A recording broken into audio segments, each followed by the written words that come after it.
Hello dear students and friends, जो मैं video बना रहा हूँ मैंने इस आवश्यकता की पूर्ति के लिए बनाया हूँ कि जो स्टूडेंट्स कॉलेज, यूनिवर्सिटी, स्कूल से पास होते हैं उनकी इंग्लिश उतनी स्ट्रांग नहीं रहती जितनी कि आज के युग में जो कॉम्पिटिटिव एग्ज़ाम्स होते हैं उनमें वो उसके बराबर आ सके। दूसरा, जनरल नॉलेज भी एक तरह से इंग्लिश से ही जुड़ा हुआ है, क्योंकि जो इंग्लिश की टर्मिनोलॉजी है वो जनरल नॉलेज को बड़ा ही क्लियर करती है। तो इसे कमी को पूर्ति करने के लिए मैंने जो है ये तय किया है कि मैं जो वीडियो बनाऊंगा उसमें इंग्लिश वर्ड्स तो अच्छी तरह समझाऊंगा ही समझाऊंगा, इसके साथ साथ जो है जो जनरल नॉलेज की भी मैं पूर्ति इंग्लिश को पढ़ाते हुए करूँगा।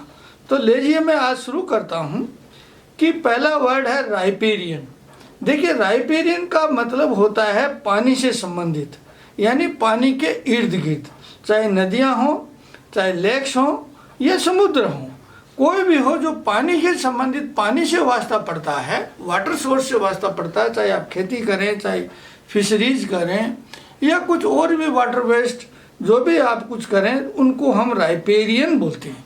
तो राइपेरियन डिस्ट्रिक्ट्स या राइपेरियन एरिया, इसका मतलब है कि वहाँ के लोग, वहाँ की जो जीविका है वो वाटर पर ही निर्भर है, तो इसलिए राइपेरियन। तो अब आपको ये वर्ड राइपेरियन याद रह जाएगा। नेक्स्ट लेता हूँ मैं रिवोकेशन। देखिए, एक शब्द होता है रिवोक, REVOKE। रिवोक का मतलब होता है नलीफाई करना, निरस्त करना, यानी कोई ऑर्डर को रिवोक करना। सरकार किसी ऑर्डर को पास करके और यदि उसको निरस्त करती है तो उसको रिवोक कहती है। और इस रिवोक का जो है नाउन बनेगा ना, उसकी स्पेलिंग बिल्कुल चेंज हो जाती है। वो स्पेलिंग हो जाती है REVOKE की जगह है REVOCATION,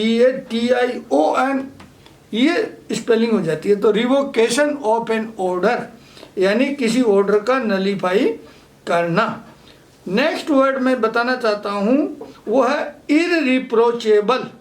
इर का जो है रिप्रोचेबल का मतलब है जो निंदा योग्य है, जिसकी भर्त्सना योग्य है। अब इसका इर लग गया तो उसका हो गया एंटोनिम।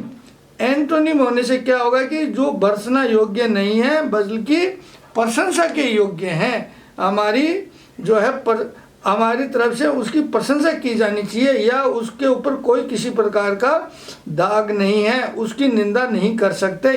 तो इररिप्रोचेबल स्टूडेंट और इररिप्रोचेबल एक्शन और इररिप्रोचेबल स्टेप, तो इसका मतलब है कि उसका जो है ना उसमें किसी प्रकार का नेगेटिविटी नहीं है, तो हम उसको इररिप्रोचेबल बोलते हैं।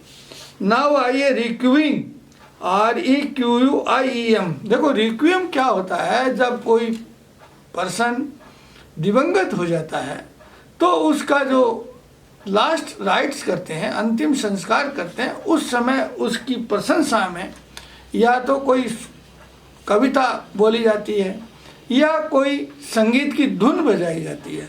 तो ये कविता बजाना या संगीत की धुन बजाना या उसके व्यक्तित्व के बारे में कुछ बखान करने को हम रिक्वीम बोलते हैं।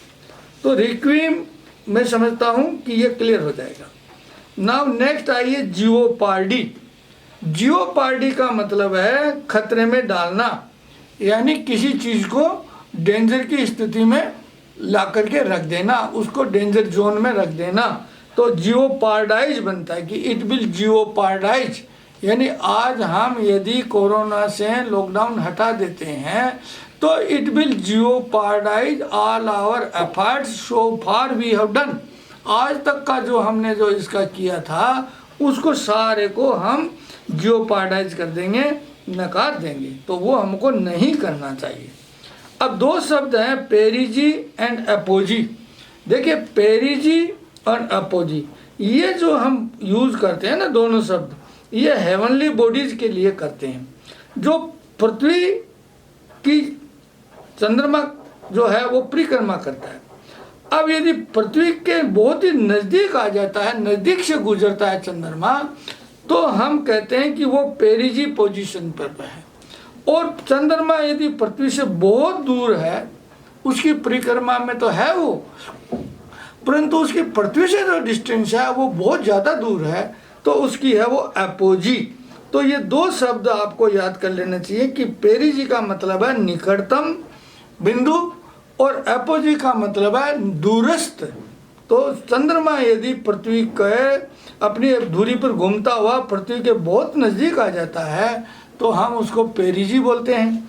और अपनी चंद्रमा अपनी परिक्रमा करता हुआ अपनी धुरी अपने जो पथ पर परिक्रमा करता करता यदि पृथ्वी से बहुत दूर होता है तो उसको हम बोलते हैं एपोजी। अब दो शब्द और में आपको देखो, एक कॉमन शब्द है पर इनका डिफरेंस समझना बहुत ज़रूरी है। देखो, एक तो डॉक्टर काम करता है स्टेथोस्कोप से काम में लेता है, जो अपन अक्सर देखते हैं कि डॉक्टर की करीब करीब निशानी है जो अपने गले में डाल करके जो लटकाए रखता है, वो स्टेथोस्कोप है। दूसरा जो एक ऐसा का ऐसा ही इंस्ट्रूमेंट है उसको बोलते हैं स्पाइग्मोमेनोमीटर। ये स्पाइग्मोमेनोमीटर क्या है? ये ब्लड प्रेशर नापने के काम आता है। और ये जो स्टेथोस्कोप है, ये जो है जो इंटरनल साउंड है बॉडी की, इंटरनल साउंड को डॉक्टर सुनता है, जिससे वो पता लगाता है कि कोई एबनॉर्मल साउंड है या नॉर्मल साउंड है। तो स्टेथोस्कोप से तो साउंड को सुन करके उसकी कोई जो है एलिमेंट का पता करते हैं, और स्पाइग्मोमेनोमीटर जो है वो ब्लड प्रेशर नापता है। जिस प्रकार से आपने देखा होगा कि डॉक्टर जो है जो एक बेल्ट ले करके, फ्लेक्सिबल बेल्ट होता है प्लास्टिक का, जो भुजा पर लपेट करके और फिर उसको अपने इंस्ट्रूमेंट से देखता है। उसको पहले उसको वैक्यूम क्रिएट करता है और फिर वैक्यूम क्रिएट करके आपने जो आर्टरीज हैं उन पर प्रेशर डाल करके और फिर वो प्रेशर को नापता है। तो उसको हम ब्लड प्रेशर नापने के काम में लाते हैं। अब दो शब्द मैं आपको और बताना चाहता हूँ कि एक होता है हाइग्रोस्कोप और एक होता है डेलिक्वेस। हाइग्रोस्कोप का मतलब यह है कि ऐसे पदार्थ होते हैं जो हवा की नमी को सोखते हैं और अपने आप में समाहित करते हैं। जैसे नमक है, नमक है वो यदि आप खुला छोड़ देंगे, हवा में छोड़ देंगे, तो वो जो है वायु की जो नमी होती है उसको सोखता है। और कुछ पदार्थ ऐसे होते हैं जो डेलिक्विस कहलाते हैं, DELIQUESCE। वो डेलिक्विस पदार्थ ऐसे होते हैं जो हवा की नमी को सोख करके वो है ना, वो लिक्विड बन जाते हैं। वो पदार्थ है पूरा लिक्विड ही उसमें घुल जाते हैं पानी में। तो ऐसे पदार्थों को हम बोलते हैं डेलिक्विस। और दूसरे पदार्थ जो केवल नमी सोखते हैं उनको हम बोलते हैं हाइग्रोस्कोप। तो डेलिक्विस एंड हाइग्रोस्कोप। अब एक शब्द आपको मैं और बताना चाहता हूँ कि देखिए पेनुम्ब्रा।